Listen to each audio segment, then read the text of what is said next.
दोस्तों हाणे इन महफ़िल जो चौथो कलाम ॿुधंदासीं जंहिंजा ॿोल आहिनि अथई को जानिब जादू।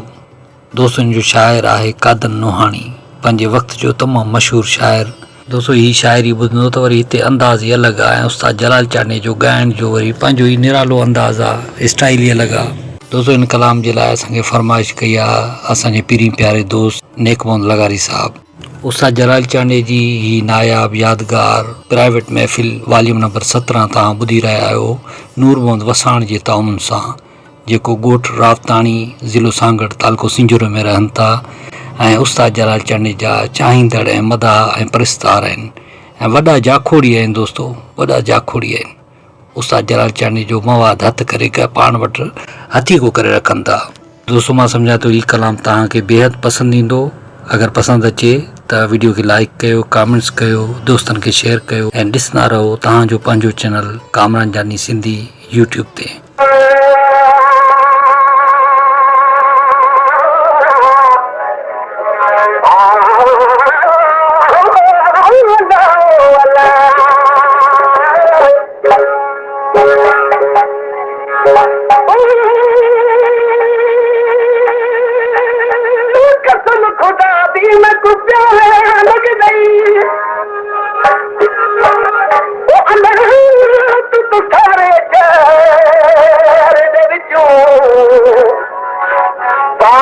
कपड़े सोने हुसन वाले तू लगदे बाजार दे विचों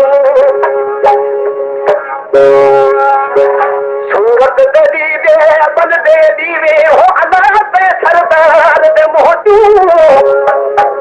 एक फुल मंगिया ओ तू जीवे थोड़ा ते गंद दे हार दे विचों। पेशकेश कामरान जानी सिंधी।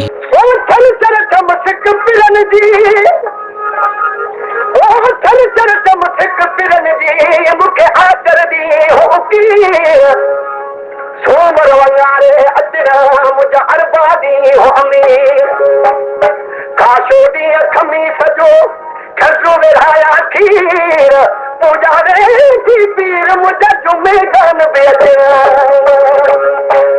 अथई को जान पजा दू करी तो दिल के काबू अथई को जान पजा दू करी तो दिल के काबू ओरे हाथ की टूटा मुझे प्यार जा प्यासी ओरे हाथ की टूटा मुझे प्यार जा प्यासी अथई को जान पजा दू अथई को पजा दू करी तो दिल के काबू ओरे हाथ की टूटा मुझे प्यार जा प्यासी ओरे हाथ की टूटा मुझे प्यार जा प्यासी अथई को जान पजा दू करी तो दिल के काबू काबू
पेशकेश कामरान जानी सिंधी।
पेशकेश कामरान जानी सिंधी।